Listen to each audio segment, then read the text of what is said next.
Welcome to the show, Georgia. I'm so excited to have you on. Thank you for having me. I would love if you could give a little bio of who you are and where in the world you are currently joining us from today.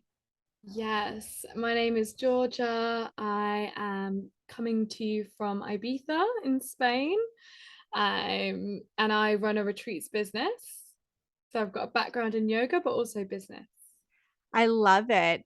I would love to talk about because I was talking with I don't know if it was your manager or your PR person about how you got into this space. And it's such an Mm. interesting story and I think one that a lot of people can relate to. I would love to back right up to even before you started your yoga journey. What were you doing? Where were you living? All of that stuff before you decided to take your yoga teacher training. Yeah, so I was living in London. I was working in a corporate career in the recruitment industry. And I went through this phase of really like loving this corporate world and making loads of money and going out and doing all these things. But it got to a point where honestly I seriously burnt myself out. Like I remember going to the doctors and being like, oh hey, I have this headache. And he was like, okay, how long have you had this headache for? And I was like, 6 months. I said, what do you mean? I was like, yeah, I've had this headache for 6 months. He's like, every day? And I was like, yeah, every day. It's driving me mad. Can you help me? And then he started to talk to me about all these like things that he could do, which involves some like were like putting needles on my head. And I was like, wow, this feels really extreme. And then he said, but what do you do? Like what do you how do you spend your time? And I said, oh, I'm working in recruitment. He was like, is it a stressful job? And I said, well, yeah, really stressful. And he was like, that could be causing your headaches. And it was then I had this like moment of realization. I was like, oh my goodness, I'm giving myself health side effects. Like I'm doing this to myself, this headache thing. And it really like hit home, like how impactful my job was on my health. I was like, oh my goodness, I can't believe this is happening. So then I started to become quite curious about, oh, is there a better way to do business?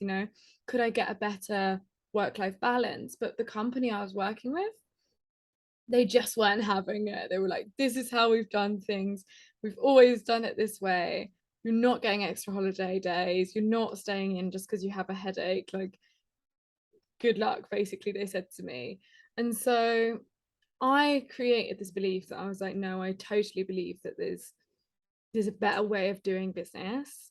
And I went on this kind of discovery journey as to like, okay, I could start my own business. How could I do that? And ultimately, what I wanted to do was prove that I could balance my ambition, but also with having a life and being healthy.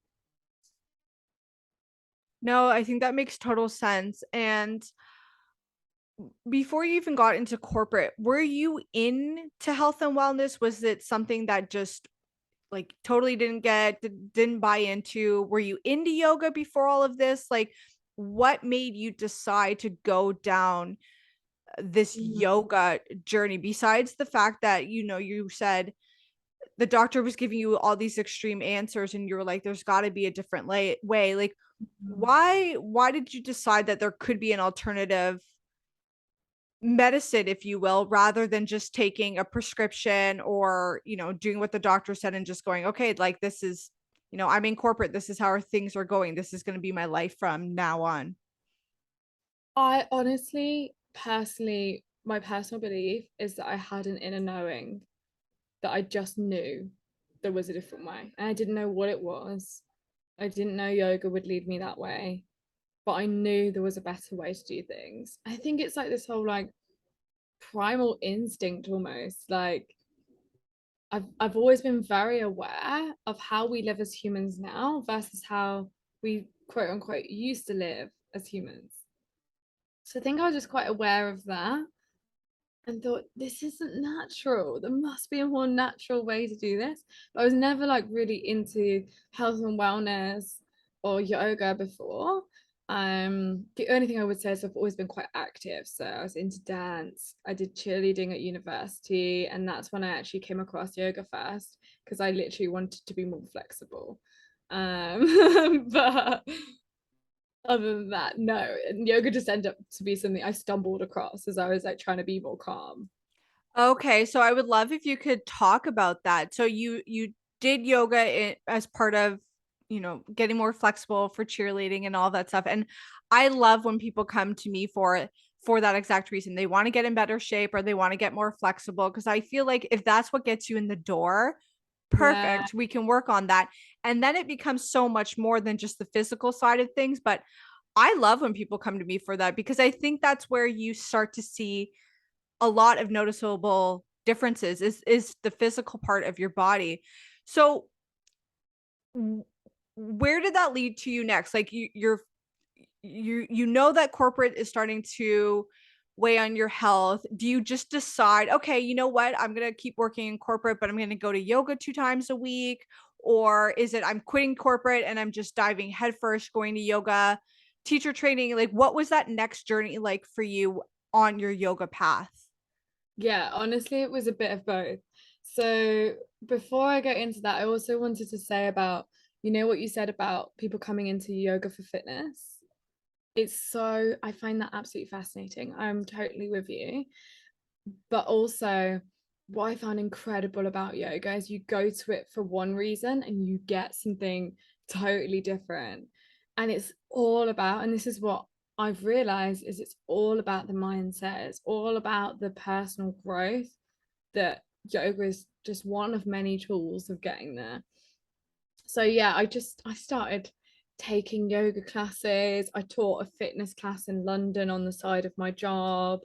And I just got really quite into this world of like yoga and fitness. So I started to surround myself with people who did this as a job. And I was looking at their lives and thinking, oh, you have so much freedom. That's what I want. And so then I started to think, okay, how could I create that into my life?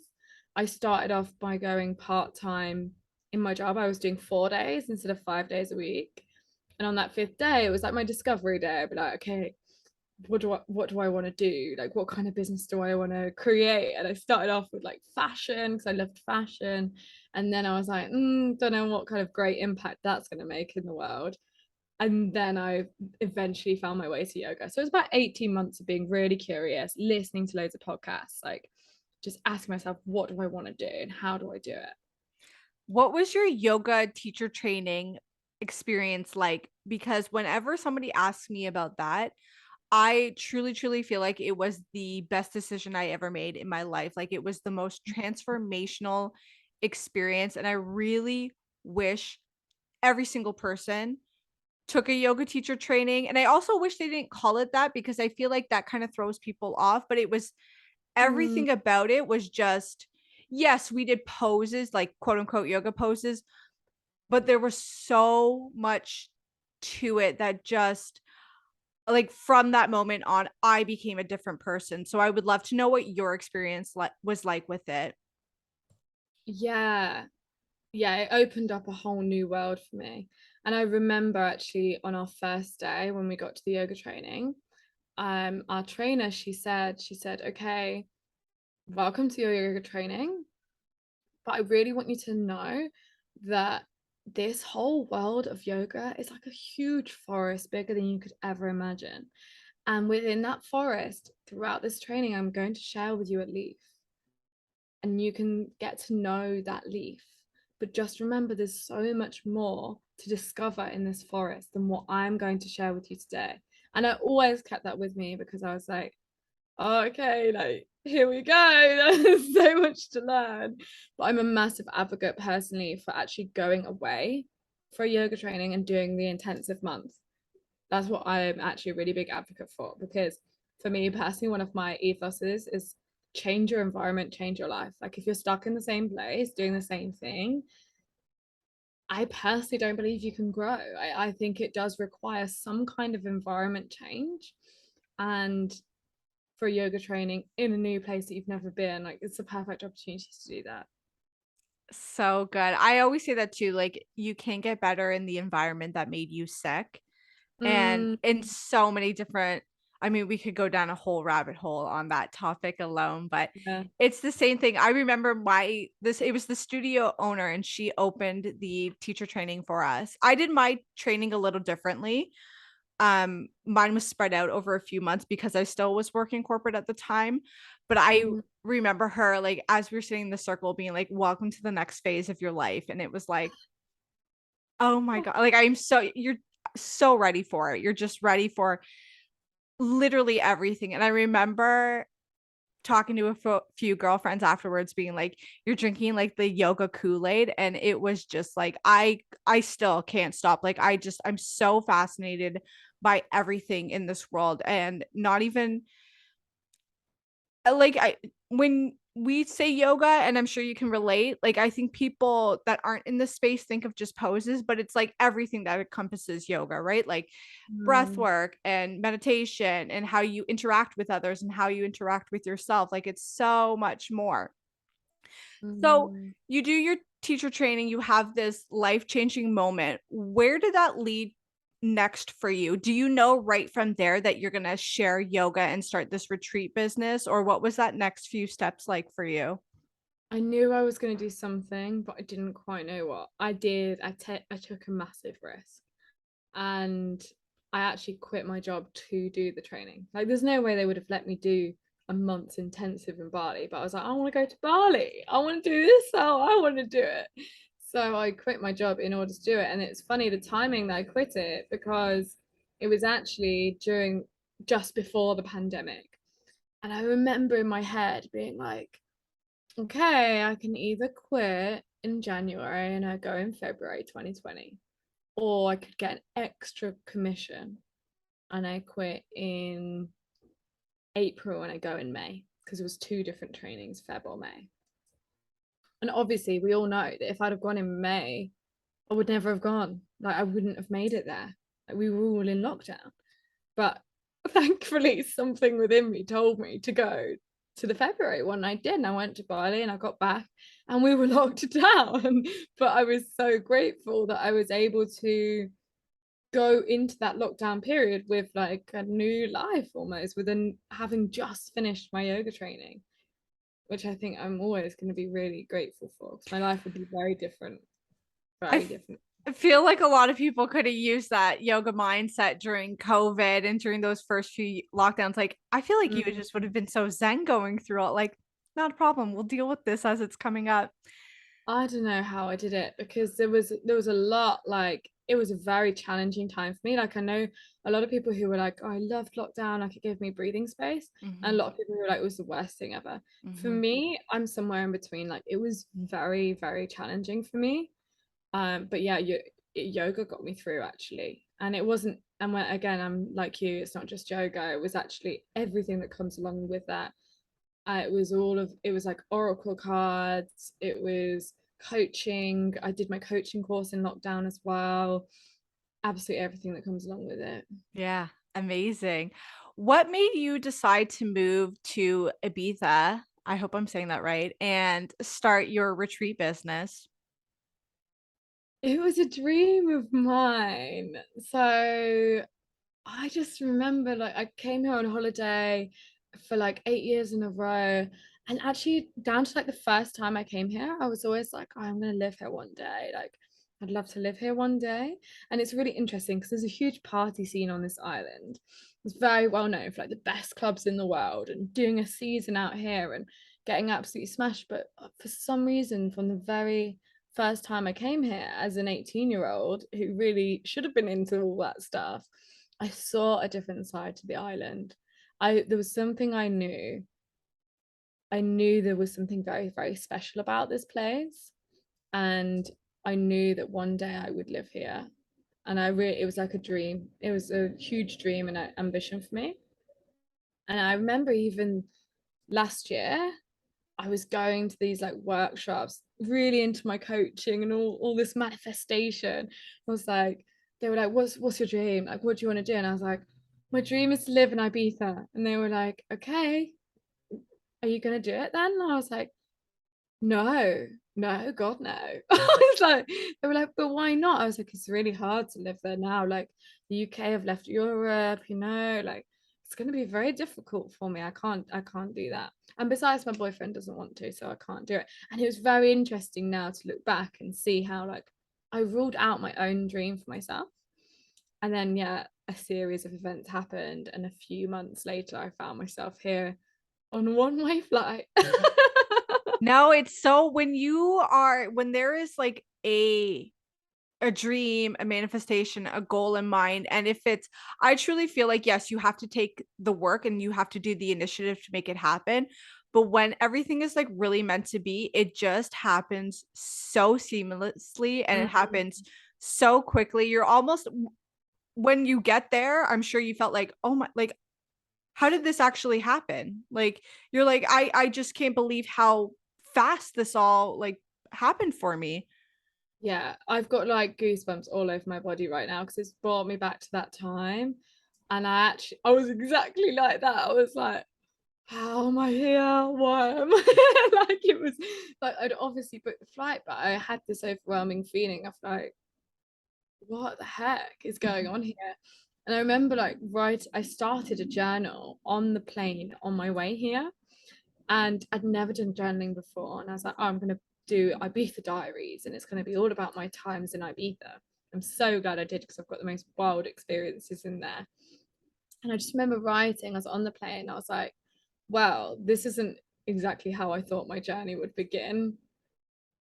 And in some ways, I feel so hurt and heartbroken, but in other ways, I feel really relieved and ready for this. And it just all went from there. Amazing. So, what happens when you get there? Are you like right away? Are you starting this retreat business? Why retreats? Like, why not just teaching yoga? Like, what made you decide that this was the path for you? Yeah, you know what? I experimented a lot with what to do in this yoga world.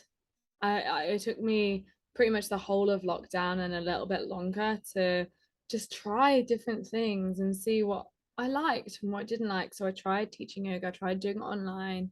My original business plan was actually to do it for corporates in London, but I moved out of London before you knew it.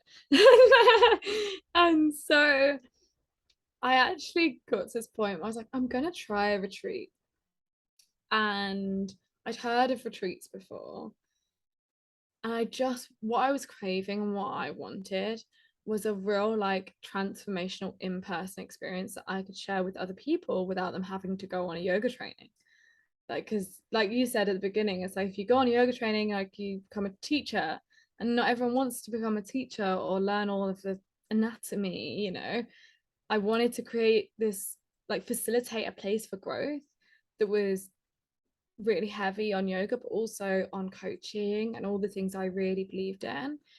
And so I just tried it out, the retreats thing. And then as soon as I did, I was like, hey, Ibiza is the perfect place. Like it's crystal clear waters, it's got secret caves and amazing things to discover and share with people.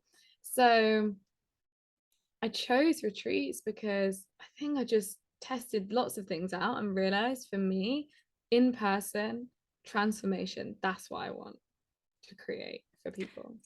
I love all of what you're saying so much. I love it so, so much. And I was looking through your media kit and you can correct me if I'm saying this wrong, but it's like the Sancti retreat experience. And then you have everything that's like associated with each letter. And it's like soul, Yeah. adventure, neuroscience, connection, transformation, and innovation. And I was like, this girl gets it because I feel the same way. Like, I can also appreciate teacher trainings are not cheap at all. They're very expensive. Yes, there's really two options if you think of it. You can do an immersive experience, which a lot of people can't get away from their jobs and it's just not feasible for them. Or you could do sort of like what I did and break it down and do it over an extended period of months, but then you miss out on kind of that adventure side of things. Like nobody's going to take 8 months and travel back and forth on weekends to a place like Bali. You know what I mean? People are likely doing it somewhere local. But to be able to even do like a 4 day retreat, a 3 day retreat, a 2 day retreat, a week long retreat, that can be so impactful for people and really catapult them into living a different life. And there's so much to it. It's not just you're doing yoga. It's not just, hey, we're here to party. There's just a whole kind of combination of things. So can you talk about Mhm. what an experience like with you would look like? Like what exactly are we doing on a day-to-day basis? Are we doing 8 hours of yoga a day, or is it an hour of yoga and then we're doing an adventure? And like what would those daily activities look like with you? Yeah, ultimately, it's this combination of movement and growth. So I always describe it to people like a wave, like this. So we have these really high vibe activities, and sometimes that's the yoga. We're doing like a powerful vinyasa yoga. We're in a secret cave overlooking the sea, and you're like, oh my God, life can't be better. And then there's like people really like leave on a high. Um, and then we take it really deep. So we dive really deep. And this is so important for me to bring into the retreats, and that I don't see it out there, is to create these workshops that really allow everyone who's at that retreat to figure out, okay, what is it that I really want out of my life and what is getting in my way?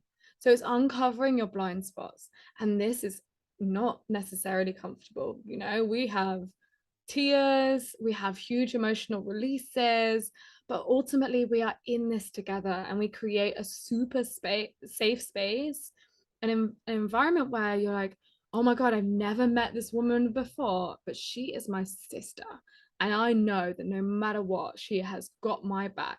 And before you know it, we're all like best friends, like hugging each other. And but not only that, but like we've shared things that we've never shared with anyone before, these hurtful, painful experience that we go through in life.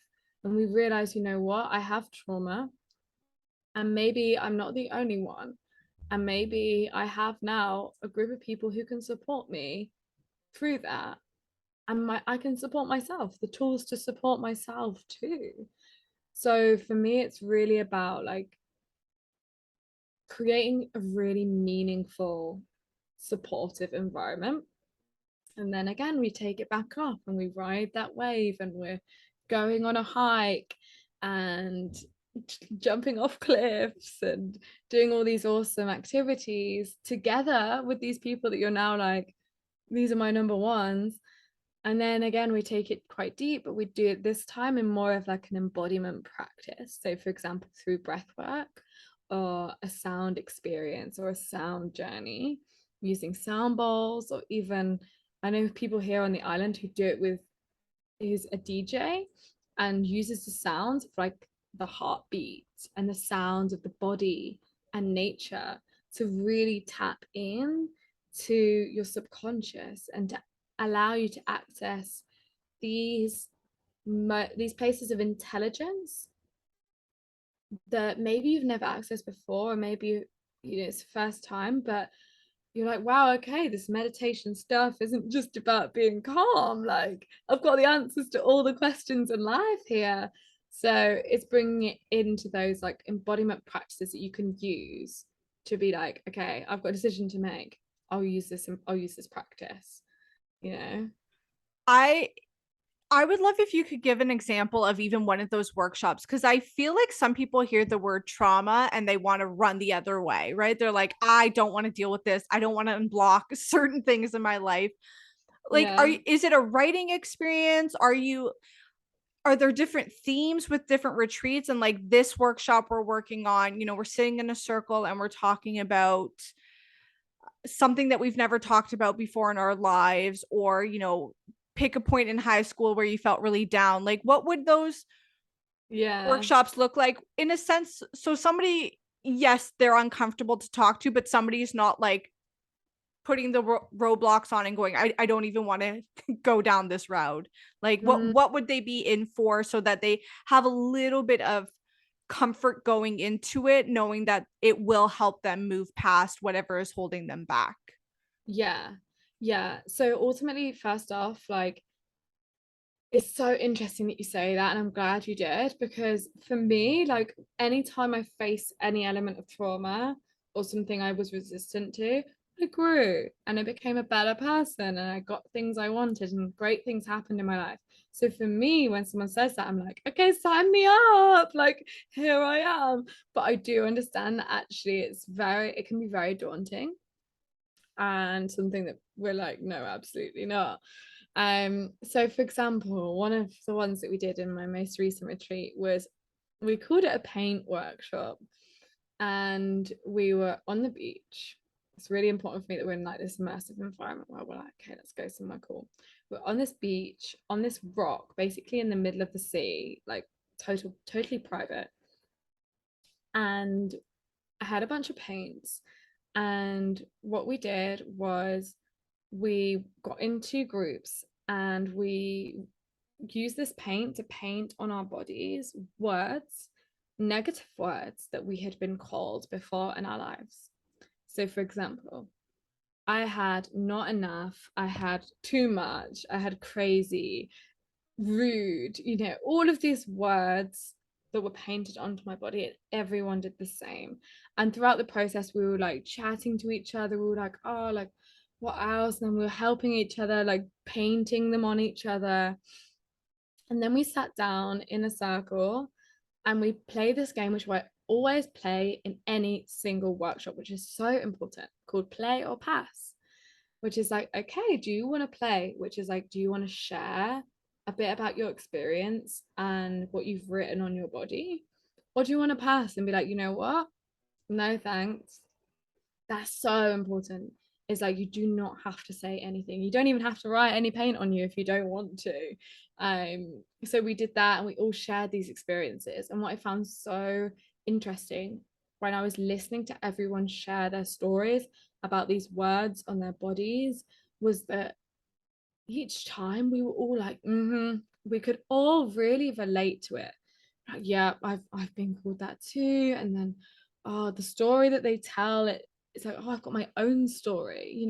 Everyone has their own stories attached to the same words. And it made us all realize we were like, wow, like these words, without knowing it, are like running the shop. They're running our lives, but we're not aware of it. We don't notice. And I think it's easy to be like, oh no, I'm going to ignore the words I've been called because, you know, leave that there under the carpet. But that is when they are running the shop. They're driving your life. You aren't. These words are and these experiences are. And then comes to the fun part where we're like, okay, so these words, are they true? And you're like, no, they're not true. And I did a bit of coaching between different people. I said, look, would you say that she's a bitch? No, I think she's the most amazing person I've ever met. Why? Tell me. Because of this. And then this person was receiving this, like, wow, it hits. And then we're like, right, okay, these words don't define us. And let's take our power back now from these words. So we all ran along the pier and jumped into the sea and washed all of the words away. As you're talking, I'm just like, it's the one thing that I haven't done anything major like that since COVID. I did a in-person workshop a few weeks ago, and that had been since COVID. And that I think there's so much greatness to the online space, as in like if you're short on time, you can do like a yoga class, or if you can't do an hour, you can do a 20-minute flow. But the Mm, in-person experiences and transformations, like everything you're saying, I'm like, oh my God, if it's so freeing when you go through that. And it's like you said, there are lots of people. I even remember in my teacher training, people would pass on certain things like that, and then it would circle back around, and then they would feel more open to talking about it, or it's just so transformational. And I love that one because I think it's the one thing you said is like we all, I feel like, can relate to a lot of things, but we all have different stories, and they can either mm, be very similar to each other's or so completely different that like you were thinking of it in a certain way and somebody else was thinking in a certain way, and you're like, wow, I never thought of it like that, or like both bad and good ways. And it's mm. just so eye-opening, and so I keep using the words transformational, but it is. Yeah. Yeah, it was incredible. And even like jumping in the sea and washing all of it off, it was just, yeah, it was incredible. Yeah. So these are retreats you're going to, whether these are a few days long or a week long. It's so amazing to be immersed into this, but it can sometimes be really hard to take that into the day-to-day life, especially if somebody's going back to their corporate job or, back to a home that doesn't isn't as freeing as being on a retreat. What are some tools, wellness tools that you use in your day-to-day life that make you a better person or that put you in a better headspace when you're not on a retreat? Because being on a retreat can be very like you're in it and it seems like everything Yeah. is great while you're there. But then you kind of go back to quote unquote reality and you're like, how do I take what I learned and bring it back into my daily life? Yeah. Yeah. I'd like to share a little bit as well about the tools that our guests on the retreat have gone back and told me that they use in their lives as well, which I think is really cool. Because this is the thing, like you're on the retreat, and I remember this um one woman, she was quite young and came to the retreat, I think just a little bit quite curious, didn't really know like what was going to happen. And I did an oracle card reading with her, and I remember the card. I always really remember the cards actually.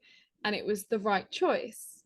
And I was reading this card out to her, and I remember just like, so when I read cards of people, I can feel the energy of it, and I get certain messages that I'm like, this is what it's about for you. So I remember thinking, this is about your relationship. And I remember thinking, like, you don't want me to say that. So I'm not going to say that. And I didn't say anything about it. And I read the card for her and I said, what do you think this is about? And she said, I think it's about my relationship. And I said, ah. And she was like, but that's weird because, you know, I don't know why it would say that. I was like, okay, like maybe discover that. Fast forward throughout the retreat and the whole experience, this woman went on one of the most amazing transformational journeys about really like discovering herself, creating this space for like her own meditations in the mornings, her own morning walks at sunrise that she does, a journaling practice, like all these things that she was like, I'm connecting with myself. Like she had this such dedication to connect with herself. And then she goes home, and since then, she's just totally transformed her life. Like her life has totally changed. And I said to her, I was like, how's it been? And she said, look, it's been scary, it's been challenging, but the best thing I've ever done for myself. Like it's like giving yourself a gift. And I said, okay, how do you keep yourself going? And she says, I do all those things. Like I'm constantly connecting in meditation. And when I say that, when I was with her, we tried out these things in meditation that were not just like sitting there and being still, but actually like trying out a communication with the meditation, whether that be a communication with your higher self, the universe, your spirit guides.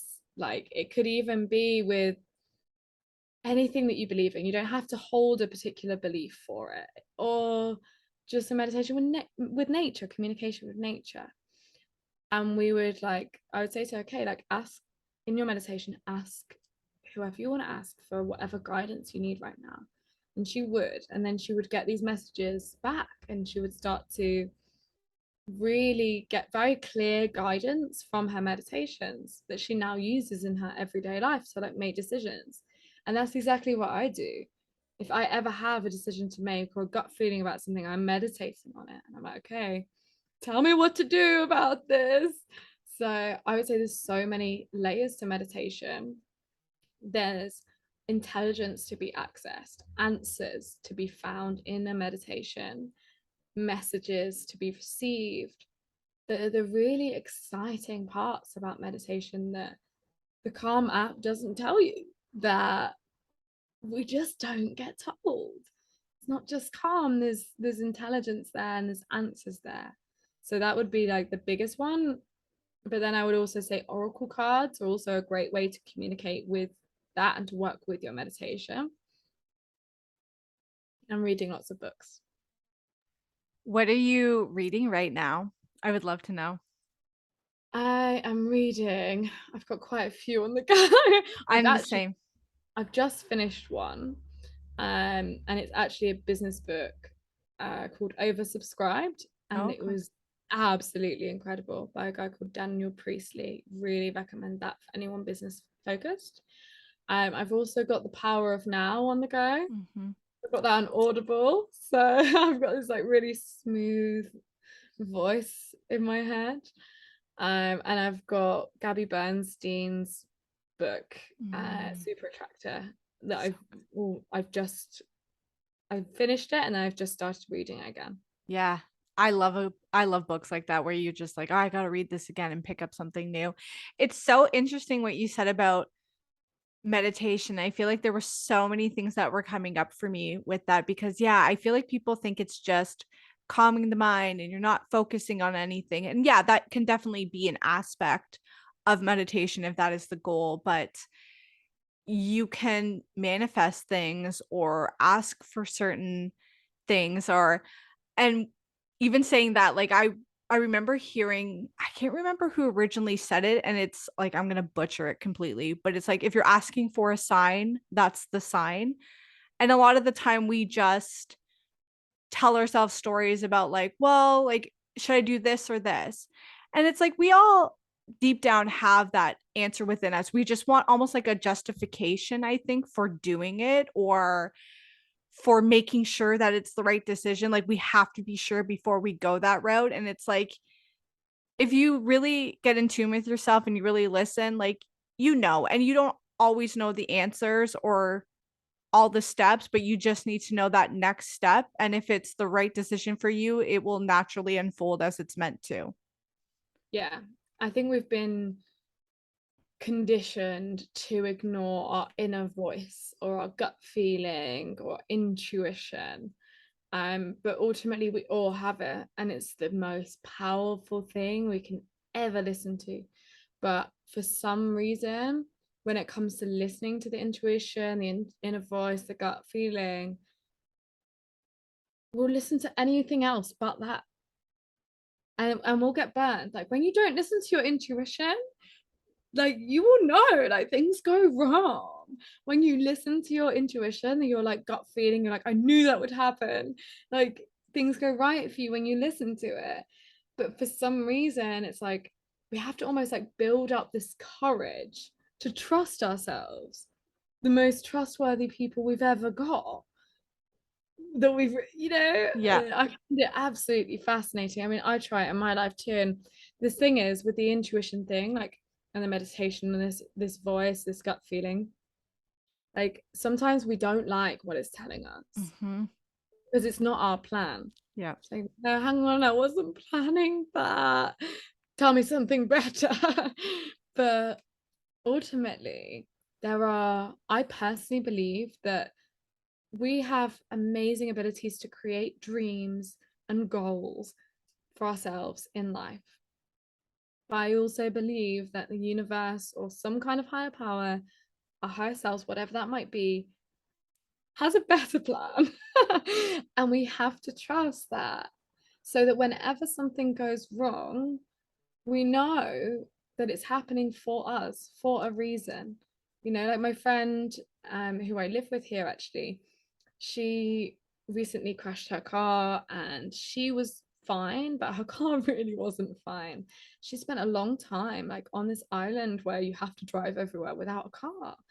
And what she learned from that, she was like, I need to accept help from people. She was like, I've taught myself to be so independent. Hmm.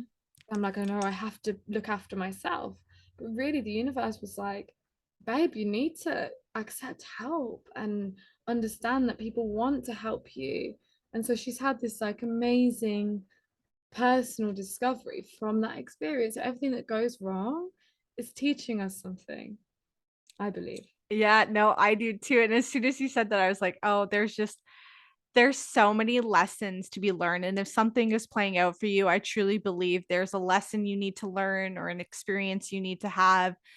And if it's happening again and again, it's like it's telling you, okay, you haven't learned from this. Like, this is why this is happening to you again. Or, I Mhm. think there's some misconception that like everything has to go right all the time if you're in that this world. And it's like, no, it's still life. It still needs to show you something or teach you something, unless you just happen to be so tapped into everything that you're just like, a monk living in the Himalayas. But even still, always showing you something, always trying to teach you how to be the best version of yourself or to connect to that higher self. Yeah. On a practical level, what do you do day to day? Are you meditating for 5 minutes in the morning or an hour? Are you dry brushing? Are you taking supplements? Like, what are those wellness practical things that are non negotiable for you in your day to day life? So first of all, I keep things really simple. I don't necessarily do the same thing every day either. And I'm not up at 4 a.m. meditating. I can tell you that for free. I like my sleep. um, but I keep it really simple. So I promise myself that I will do something for myself every day. So that might be a 20-minute meditation, either when I wake up or go to bed, or actually at any point I remember about it. Journaling. I'm super into journaling. I do journal most days, pretty much every day. I will journal at some point in the day. And really for me, that's like my dialogue with myself. I have a lot of realizations, but also memories in those journals. And it's also great to see how far I've come. Um, Yoga, I love yoga, but I do not practice every single day. I practice, to be honest with you, as and when. Probably like the worst yogi ever. I'm like, kind of fancy it today. And then like wellnessy wise, honestly, getting outside, swimming in the sea, like I like to keep things really simple. Like I'm not taking supplements, but I eat fresh food and food that I think is going to get me nutrition. I love dessert too, though. And as far as like skincare comes along, like I put SPF on my face and that's it. Like I keep things really simple because I personally believe like the less is more. And also I know my human design and I'm someone who I have to feel in the mood for something, so my decision making comes from how I feel. And so I can't plan all these things because I'll be like, well, what if I don't feel like it in the morning? So I have to go with what I'm feeling like at the time. I was going to ask you about your human design as you were talking. I was like, I need to look at her chart. Based on what you're saying, are you a sacral generator? I'm a manifesting generator Was and sacral authority? sacral is my authority, yeah. You know what? I was originally gonna say this is where the intuition comes into place. I was going to say manifesting generator, and then I was like, Ah, oh no, generator. But like when you're like that in that moment, it's like that's such a sacral authority to be like, nope, in the moment, this is what I'm doing. This, that. I love it. So I love human design. Oh, we could spend another hour just talking about human design. yeah, it's amazing. That's one of the things that I bring into the retreats as well. Is I've got a human design lady, and she like, does everyone's readings because that's been a really pivotal thing for me. Like once I knew that about myself, I wouldn't give myself a hard time for it. Love Mm. it. I love it. Is there anything I haven't asked you that you want to share with the audience? Either a tool that has been life changing for you or an experience that you had that you just felt like opened your eyes up so much that you were like, I just want to share this with the audience? All I would say is you have that thing that you've always wanted to do, and you're thinking of it right now. Go and do it. Please do it.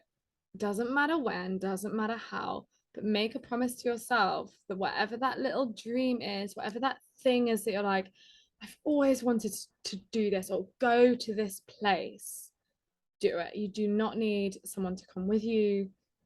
Solo travel, say yes to new experiences, try weird things, and see where it takes you, because that's been the best thing I've ever done. Is like going on these trips on my own, trying like crazy weird stuff and being like, actually, this is really cool. Um, and knowing, like, now I know that the more I do that sort of stuff, the more my tribe come to me. So the people who are really aligned with me, who support me, who are amazing people in their own right, they know who I am because I show them, because I do the things that light me up. So the only thing I would say is, if there's something you're thinking, this would really light me up, this would make my day, my week, my year, do it for you. I love that, and as you're saying all of that, something's coming to mind, and I'm like, "I'm doing it. I'm going for it." You already gave 2 incredible book recommendations, but I wanna ask you, since you said you were a podcast junkie as well, is Mm. there another book or a podcast or resource that has brought you incredible value that you wanna share with the audience? Mm. Yeah. So the first book that ever got me into all this stuff was The Secret by Rhonda Byrne. Mm. And honestly, it just switched my way of thinking about things. I realized that I have this power. And I think that was a really good one for that. So take it with a pinch of salt, read the book, don't watch the documentary, and give it a go. And then podcast wise, Diary of a CEO is my favorite. Um, Another one that's quite cool is Saturn Returns. Oh, okay. Yeah. Okay, amazing. Georgia, this has been such a fun conversation. I feel like I could keep talking to you. If people want to see what you're up to online, if they want to join you on a retreat, where can everybody go and find you? The easiest place to find me is on Instagram. My page is Yoga by Georgia, and the retreats page is Sancti Retreats. Or you can go to sancti.co.uk for all the upcoming news and events about the retreats. I love it so much. I will make sure everything is linked in the show notes. Georgia, thank you so much for this conversation. Thank you. It's been great to speak with you, Megan.